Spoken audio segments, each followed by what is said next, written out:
Okay,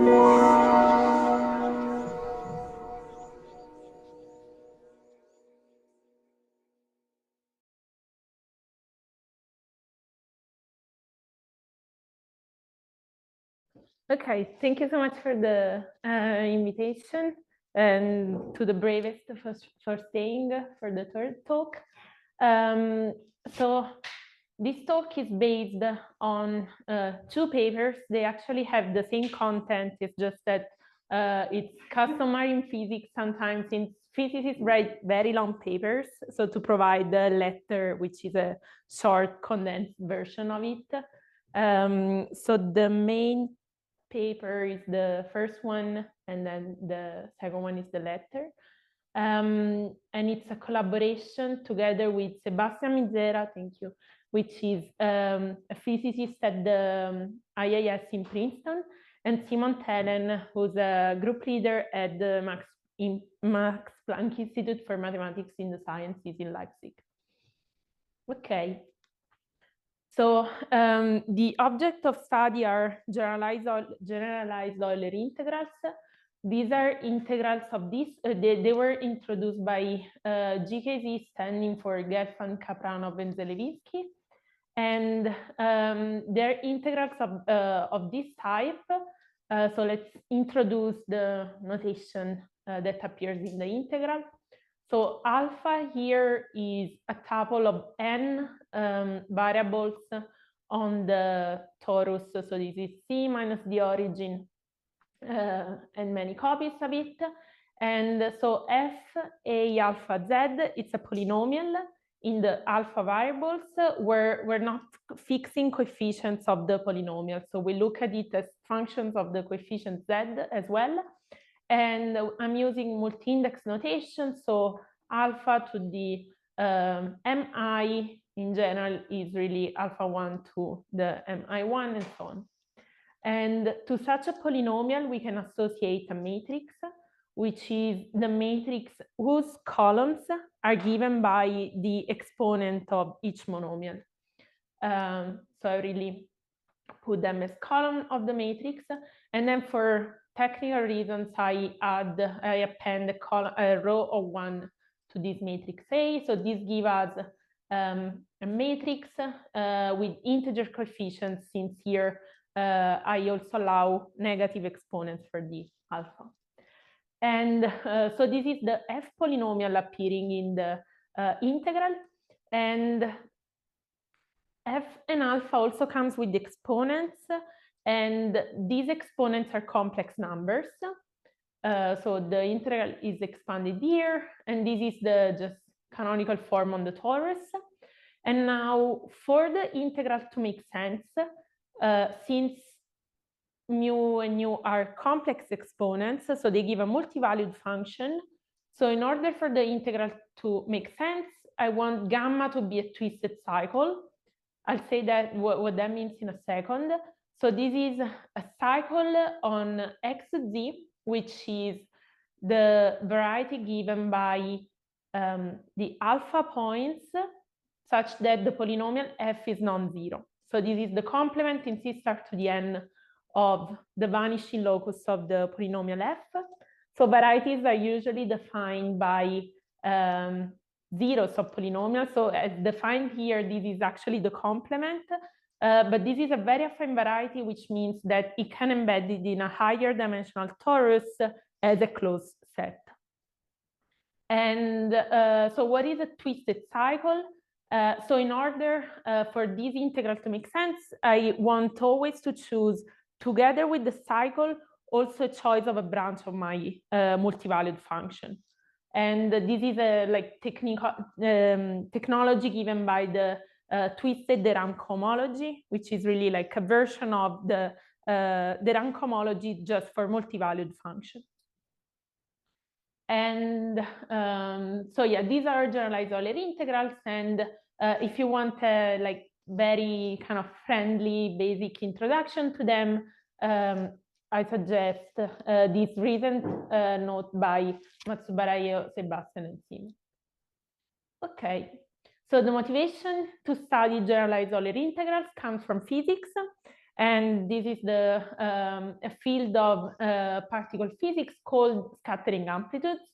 So experimental physicists at CERN in Geneva, for instance, they want to understand the probability of scattering among particles to happen. And so this is what experimentalists do, while theoretical physicists, they use diagrams to do such a thing. And so a breakthrough in this theory was due to Feynman, that introduced the notion of Feynman integral.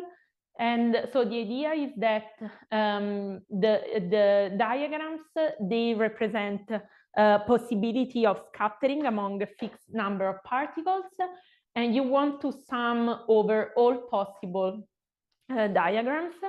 And to each of these diagrams, you associate a number which is given by a Feynman integral.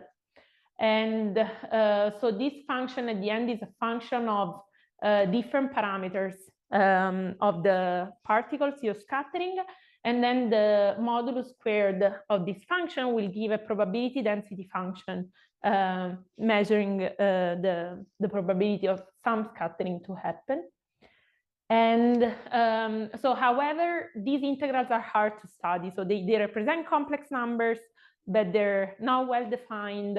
And so people try to study differential equations that annihilate these integrals, or analytic properties of Feynman integrals more in general. And how does this relate to my first slide? And so there are various representations of Feynman integrals, and there's one of them that we like, which is called Li-Pomeranski representation, where Feynman integrals are in the form of generalized Euler integrals. And so in this setting, we fix a graph G, and a Feynman integral will be a function, so it depends on the graph, will be a function of these parameters Z.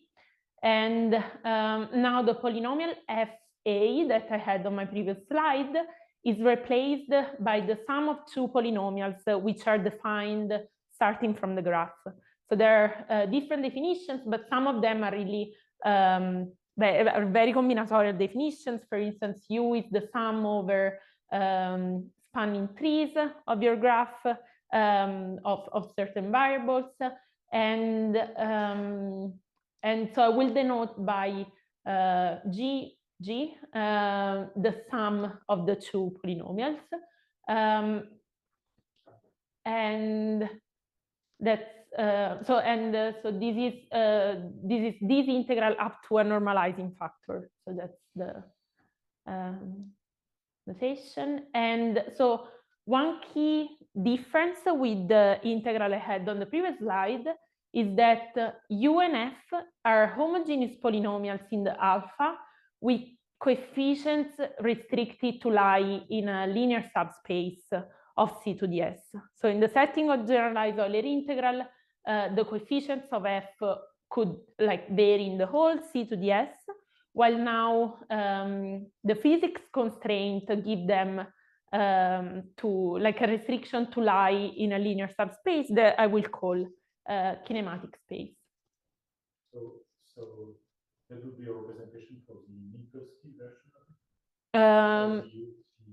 Euclidean ones? No, I think it's a Euclidean one. Yeah. Yes. Yes. So yeah, you're really integrating. So in the now here to formalize that, I'm taking gamma to be a twisted cycle. But in the original Li-Pomeranski representation, you want this to be the whole. So from 0 to infinity. So it's the Rn positive. And so this is one example to match with the notation I had in the generalized Euler integral slide. So this is called sometimes the sunrise diagram, or other 20 different names, I think. And so this is the monomial support in the alpha.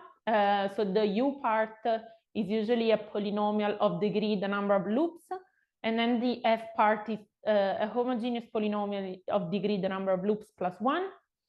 And so this is the matrix A we will associate to the polynomial f. So alpha 1, alpha 2 will contribute this column, alpha 1, alpha 3, like that, and so on. And so in this case, the linear subspace of the kinematic space we restrict to is the following. So the z variables will be constrained to lie in this subspace. Okay, and so as I said, one approach is really to, for instance, compute differential equations that annihilate these integrals. And for generalized Euler integral, this setting actually exists and is given by GKZ systems. So to define GKZ system, we consider the Weil algebra. So this is a free C algebra generated by variables corresponding to the coefficients of the polynomial f and partial derivatives with respect to these variables. And so this is a non-commutative ring where the non-commutative variables are zi and partial zi, whose commutator is 1. And we can define two the ideals in the Weil algebra. So the first ideal IA just depends on the matrix and is given by, so it's a toric ideal given by the difference of partial to the u minus partial to the v, where here again it's multi-index notation. So u and v are vector with natural entries, where u minus v lies in the kernel of the matrix A. And there's one more ideal we need to define GKZ system, which is this JAK, which is given by the product of the matrix A times this vector plus the vector of exponents we had in the integral. And so kappa here is really the notation for this whole vector. And then the GKZ system is defined by the sum of these two ideals. And so yeah, main references for studying GKZ systems are these two books. And the reason why we care about them is that if we take generic exponents as nu, then the ideal, the d ideal defined here annihilates our integral for any choice of twisted cycle. So is there like an easy physical interpretation of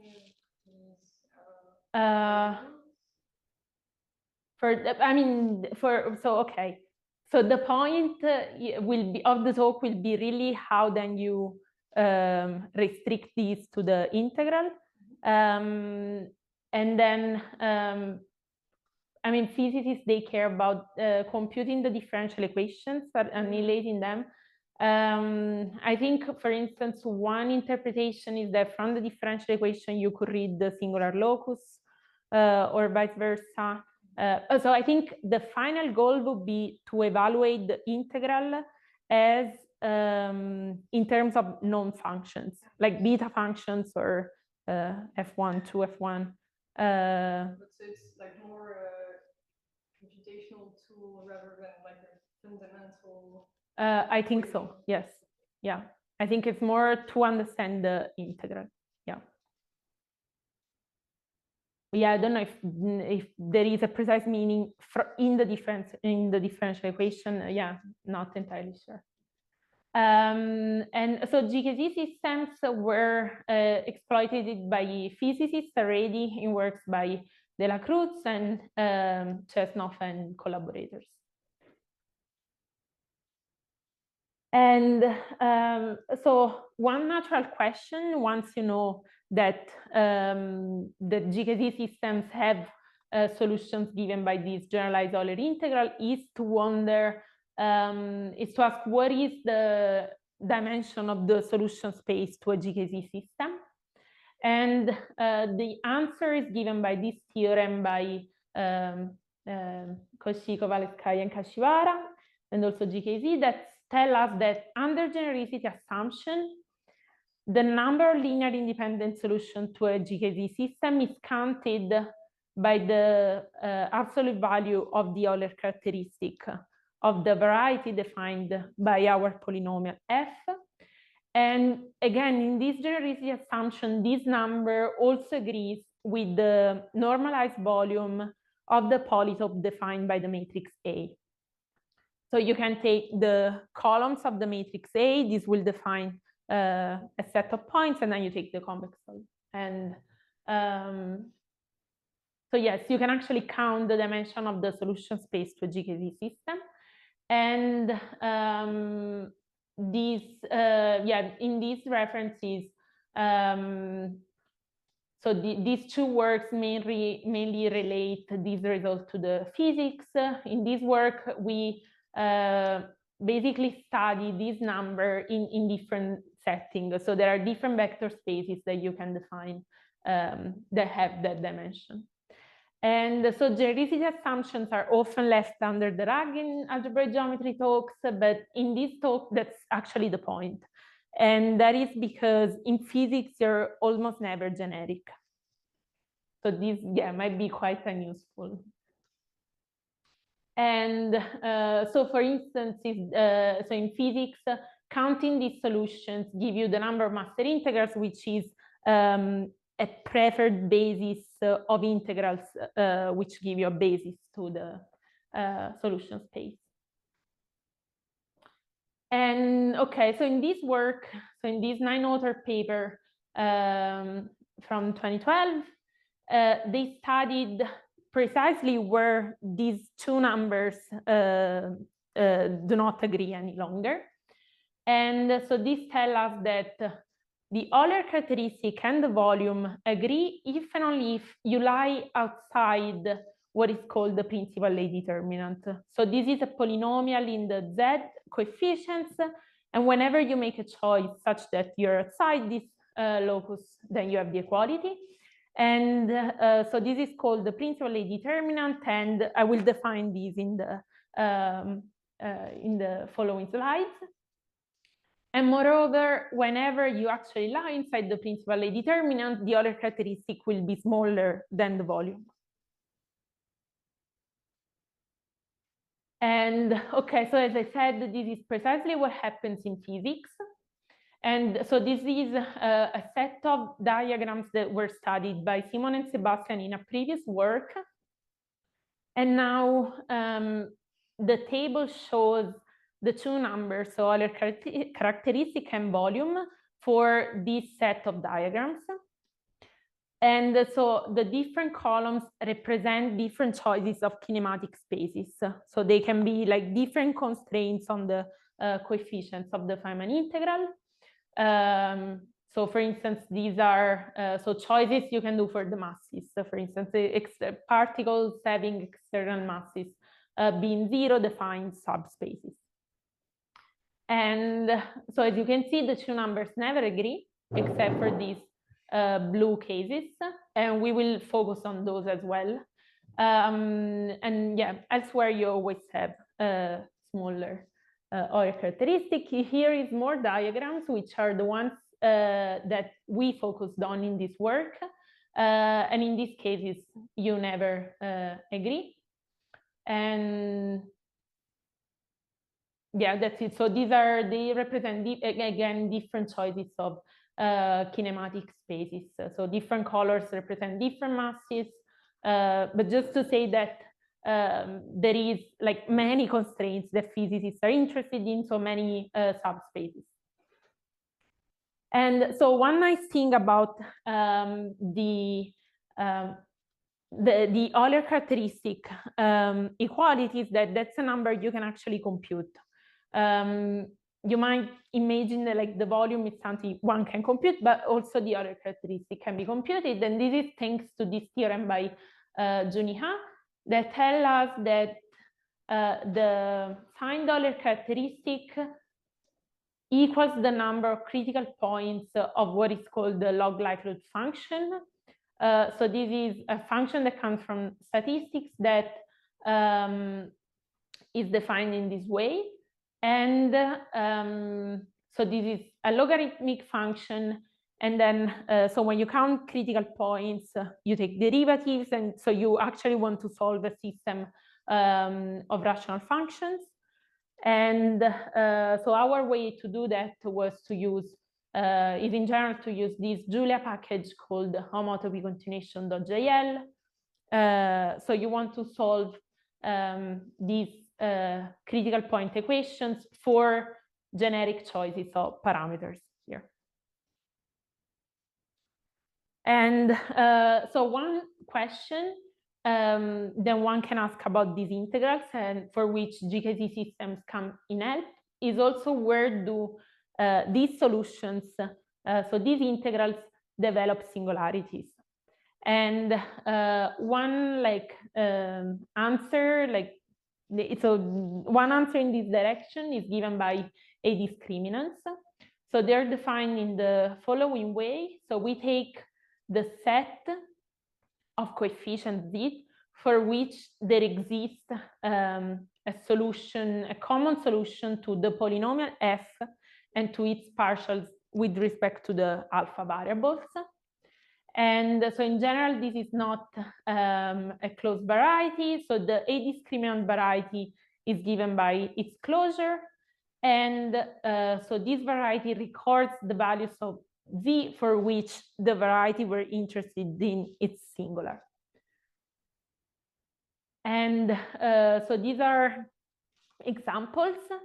So this is one you might be familiar from high school, which is just a degree 2 polynomial in one variable. So the matrix A in this case is just given by 0, 1, and 2 with the row of 1. And the A discriminant is defined, so the A discriminant variety is defined by this polynomial. And so this is the generalization to two variables. So now FA represents a curve.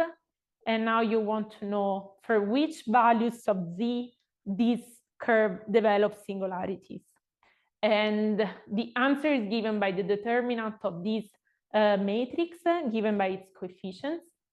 And so now basically whenever you will choose coefficients that lie here, your curve will, your polynomial here will factor into the product of two linear forms, and their intersection represents the singular point.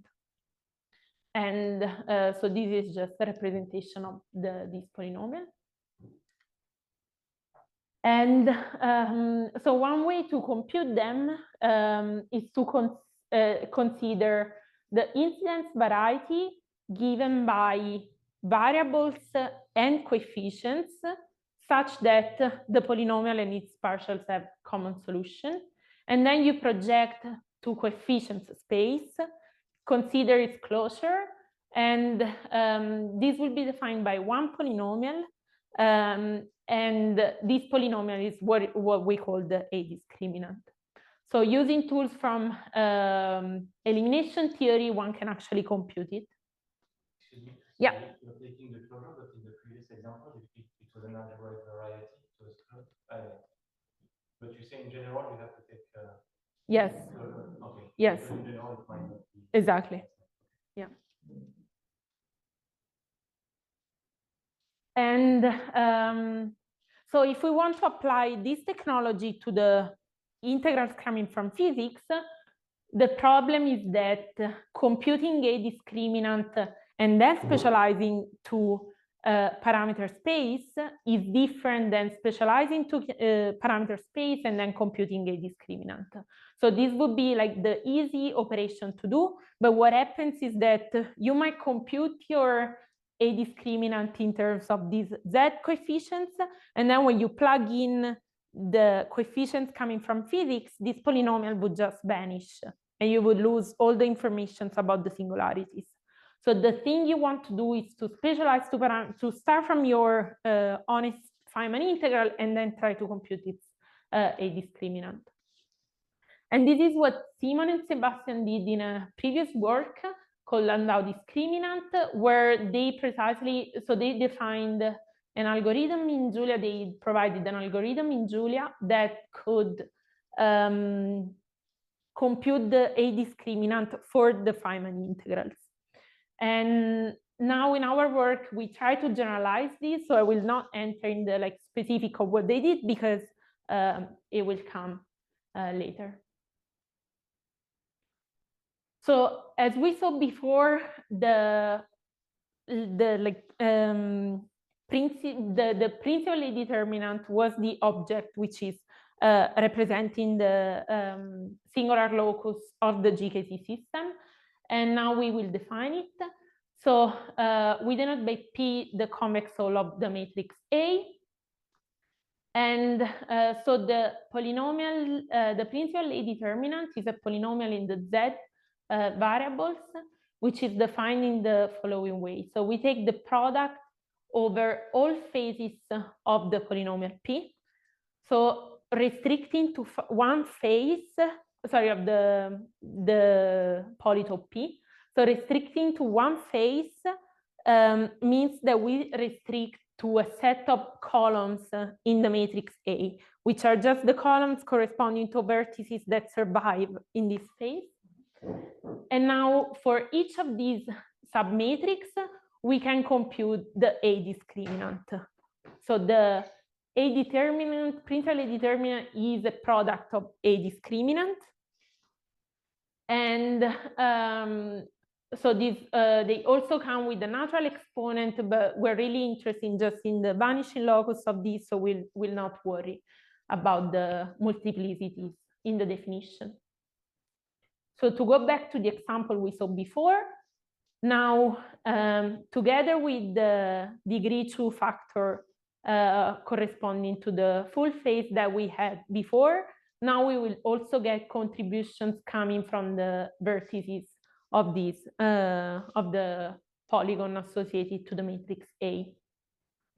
The fact that it's called determinant is because it can be written as a determinant or so there is, in some cases it has a determinantal representation. We will see it. Yeah. And so again, also like principal A determinants were in the setting of Feynman integrals were studied before by works by Clausen, Berkhoff and Panzer, and Lapa and co-authors. So let me stress that here the fact, so the Landau discriminant that Simon and Sebastian computed before will be expected to be a factor of this. So it corresponds to a phase of the principal A determinant. Okay, so now we focus on the case where the numbers agree. So I showed these just for a diagram with a fixed number of edges. But these numbers agree actually for any n for these type of diagrams. So they're called one-loop diagrams. And these are the definitions in general of the U and F polynomial. So U is linear in the alpha and it does not depend on any kinematics parameters. And F instead is quadratic and depends on these masses and others. And so the two numbers for these three choices of kinematic space, they actually agree for every n. And there is just one choice for which they do not agree. And so what happens? So this means that you're in the generic case. And if you're in the generic case, what it means is that you can start from the principal A determinant, compute it for your Euler integral, and then specialize. So the two operations that I showed before, in this case, they commute. And this is what this theorem, this almost theorem says, meaning that if you specialize to these three choices of kinematic space, none of the factors of the principal A determinant is identically zero. And so the challenge for this space lies in the fact that you need to compute a formula for the principal A determinant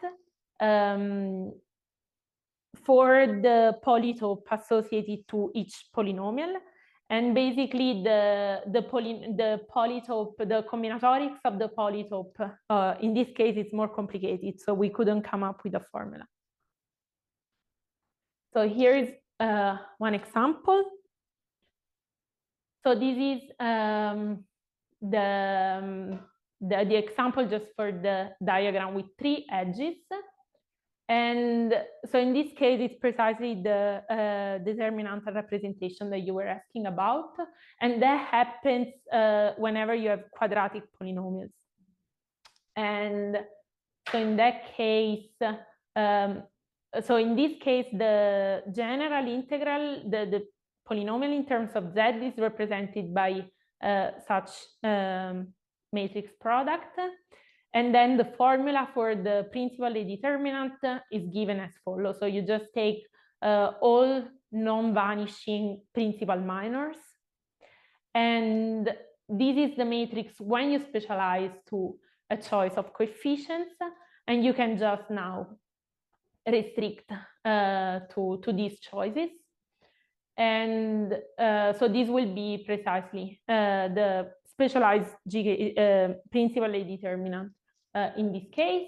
And so you can do this precisely because the kinematic space is not contained does not intersect the principal A determinant. So none of the factor here will vanish when we substitute parameters. In your theorem, the statement is it's not identically 0. Exactly. So it's much weaker than having it not vanish. So what here you need to prove is basically that when you substitute these choices, you don't vanish, and also that it's enough to find the point such that, okay. Was that your question? Yeah, or? it's as long as you find like one point where it's non-zero. Exactly. As a function, it's not 0. Exactly. So Yes. Yeah, exactly. Yeah, I mean, here it's kind of trivial because you just substitute, just mi's, but usually you have linear functions in parameters. Okay, and so this observation leads us to the definition of Euler discriminant. So here what the code is doing is to check the value of Euler characteristic when we sample points on the factors of the Euler of the principal A determinant. So these are really the factors here. They're our candidates. And now we compute the Euler characteristic for choices of coefficients there. And the thing you can observe is that for values on each of these coefficients, this is kind of expected, but the Euler characteristic drops. And so this justifies the following definition. So we take E to be an irreducible subvariety of our kinematic space. Then the Euler discriminant of E is given by the sets of points in this subspace for which the Euler characteristic is smaller than the generic one. And so one example, so the easy example is when we take E to be the whole C to the S, then the Euler characteristic coincides with the volume, and the values for which the Euler characteristic drops are precisely described by the factors of the principal A determinant. And so the motivation for this definition is that we expect that this Euler discriminant describes precisely the singular locus of the integrals and of the differential equation.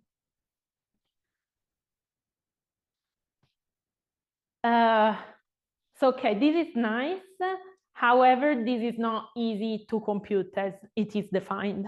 And our goal was to actually try, like, manage to compute some of these singularities.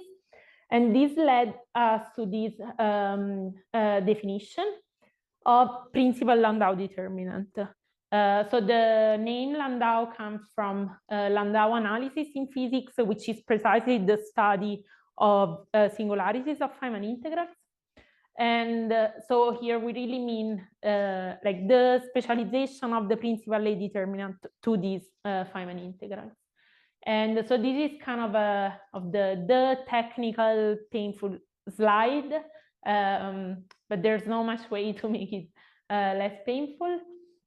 So we fix Q to be a phase of the polytope, and then this is the incidence variety associated to that phase. So here we take the pairs of alpha and z such that where z really varies in the subspace, such that the polynomial that survives when we restrict to that phase and its partial derivatives are 0. And so we consider its irreducible decomposition. And now we project down to the coefficient space. So as before, this is not necessarily a closed variety, so we need to take its closure. And so the varieties are denoted by nablas. And now we define the principal Landau determinant associated with the graph and a subspace to be the unique up to scale square free polynomial defined as follows. So we kind of mimic the definition of principal A determinant adapted to this polynomial. So we run over all phases of the polytope, and then we take the polynomials defining these projections here. And in doing this, we restrict to the ones that project to codimension 1 variety, so which are actually defined by a single polynomial. And so in this step, we discard the ones that project to the full dimensional space. So there will be dominant components, and we exclude that, and we exclude a higher dimensional one. And so the reason for this definition is that this is actually something that you can implement.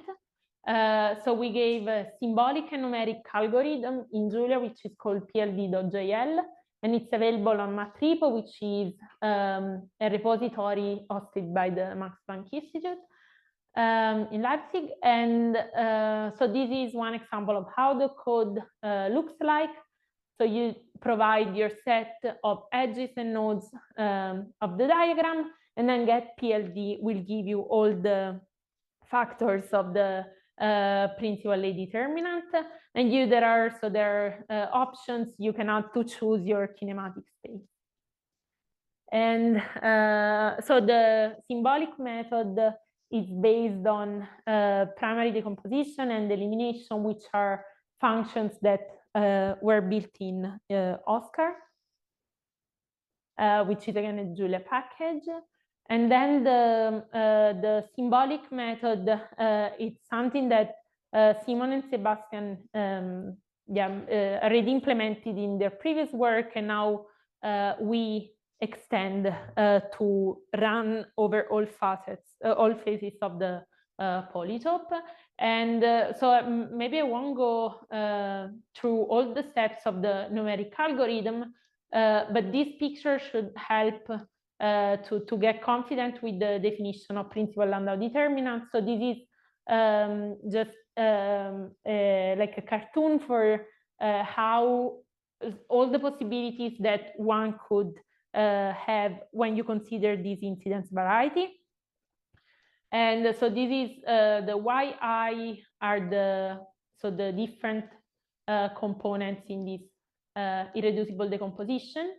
And so for instance, here the green component project to codimension 2. So this is something we would discard, while this one project to a codimension 1. So this is one polynomial that instead we would keep. And the yellow components are precisely these dominant components that we also discard. So you're saying that the yellow component is like three-dimensional in your picture?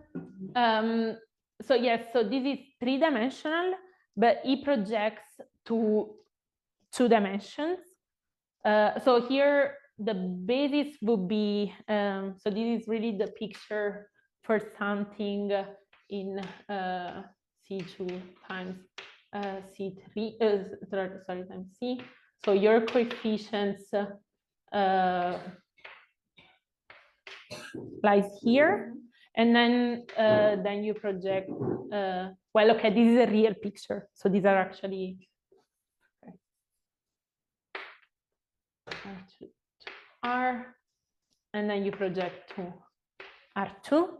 And now there I'm saying that this 2-dimensional yellow thing would project to the whole R2. Because there's so it's codimension 2, and I was a bit confused about so it's codimension 0. how you can have one component that takes up the whole space and other components on top of it, but it's because there's like a projection. Exactly.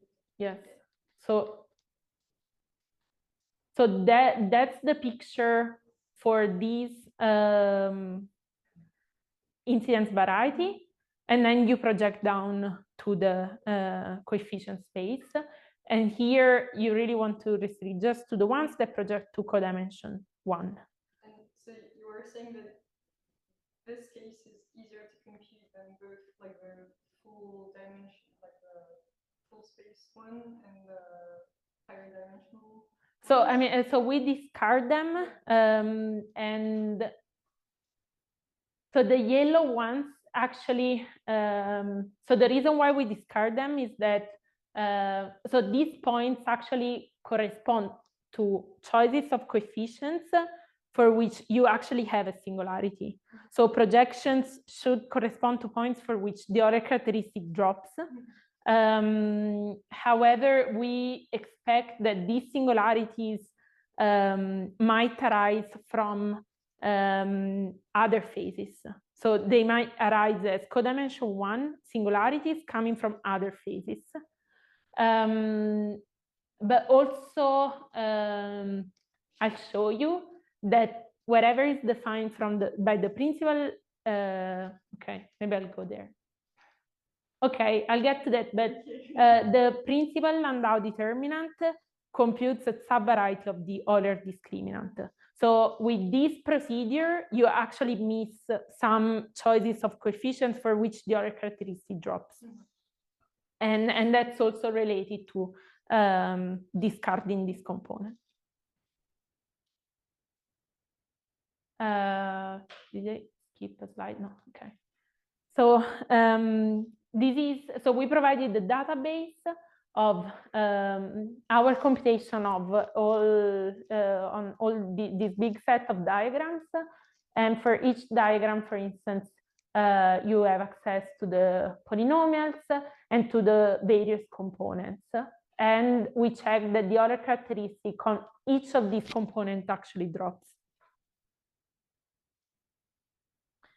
And so this is an example that Sebastian was very happy about, because we could compute this huge polynomial that you can use as a background of your slide if you want, that has more than 300 terms, predicts singularities, and it was not computed before. And then for m equals 0, so for a choice of a mass to be 0, it simplifies to this small polynomial that was instead computed in this work. And yeah, and the results agree. And so yeah, these are the conjectures. So as I said, the procedure in which the principal Landau determinant is defined just gets to compute a subvariety of the Euler discriminant. So in some cases, we actually miss some singularities. We're confident that that on all components of PLD, the Euler characteristic drops, since we computed we tested it on all of our examples. And we know that the other inclusion is not true, however. And so, yeah, we have examples in which we can see that. So this is the final set of inclusions that we know. So as I said, the principal lambda determinant will be a subvariety of the Euler discriminant. This we expect it to be precisely the singular locus of the restriction of the GKZ system. So if you could compute the GKZ system on these subspaces, we expect that to be its singular locus. And then we made a comparison with another software doing this due to Eric Panzer that kind of by definition, so it is known that it provides an upper bound on this singular locus. And so we checked, so whenever hyperint terminated, we could see which are these extra factors that we don't get using our algorithm. And however, this gives, as I said, an extra factor. So you can use also like these functions to check the Euler characteristic on the factors you get for hyperint. And so here on some factors, the Euler characteristic does not drop. And so if you like this interplay between mathematics, applied algebraic geometry and particle physics, let me advertise that there is a ERC project which will start this summer. So it's a synergy ERC grant among Nimar Kaniamed, Daniel Baumann, Johannes Sen, and Bernd Sundfels. And so in this website, you can see all the events that will be coming for the next, I think, 6 years. And that's all I want to say. Thank you. Thank you.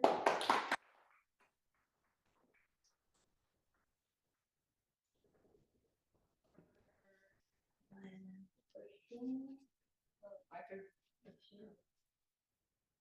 So, okay, maybe this is a very naive question, but once you know, for instance, like the singular locus of your set of equations, etc., like how do physicists use that concretely to like get information about the value of these scattering amplitudes? Like, is there some other like computational steps that are kind of classical, or? Yeah, I think I'm not entirely sure. I think yes, because Sebastian was very motivated to do this, and there are like works really focusing on computing singularities. I think it will give tools for like integrating, for instance, in like choosing cycles where to integrate, and you want to be far from these singularities, or for instance, you want to see the behavior when you get close to the singularities as well. And yeah, I think it helps you to predict what functions arise when you evaluate them in terms of special functions like d logarithms. So the next steps are more numerical in some sense. Is it a case-by-case thing, or I think it is a case-by-case thing, because yeah, I think literature in particle physics really sometimes progress by like doing one further computational step on one diagram. And also, yeah, I mean, this, so in this expansion where you sum over all diagrams, things are known, I think, up to like 2 loops. So so every progress for each diagram is like meaningful to physicists. And another like very basic question is like all these diagrams that you show. So do you know if they're like related to some specific like particle interaction? Yeah, I think so. Like the one you showed with yes, I don't know them, but yeah, but sometimes yeah, these can be like gluons, and so I think depending on the assumption on the particles you're doing, you can have different diagrams. Yeah, from what I remember from my distant days of masters, I think like the squiggly things are gluons. Yeah, here the notation it's usually, so the curly one are the ones with 0 masses, and just the normal edges are the ones which are massive. But I think, yeah, to physicists they actually mean some particle. I'm not sure. So like if you show some specific property of the integrals related to that specific diagram and they can perform like one additional step, then they're very happy. Yeah, I think so. Yeah. And other questions. So the hyperint like package or function that you mentioned, so it also gives like a polynomial system, like the one that gives an even bigger space. Yeah. So, but it's from like with very different. Yeah, it's completely different techniques.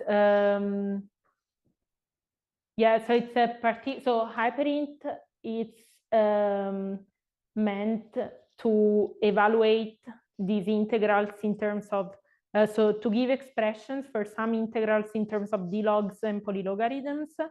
And then there is a special function that we use, which is called the CG reduction, that uses this, yeah, will be sketched. I'm not like, I don't have a full understanding of what it's doing, but it uses the fact that these polynomials are linear in each variables in the way they're defined. And so, yeah, it's using that, and I think it's computing determinants step by step by looking at these integrals as functions, these polynomials as functions of a single variable. But yeah, I'm not entirely sure about. So it's less geometric in some no, I think it's also quite geometric. But yeah, the problem is that it computes way more.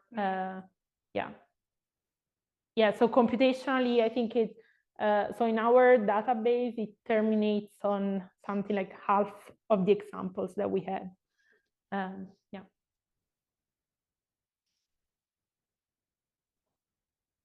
If there is more questions, we can argue them.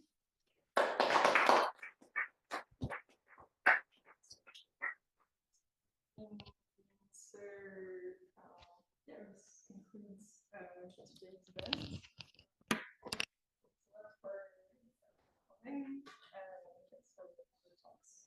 And so if you're interested in like topics related to integrable systems, as usual, we'll have online talks during the next few months. And if you want to know about that, you can just subscribe to our mailing list on our website. Thank you.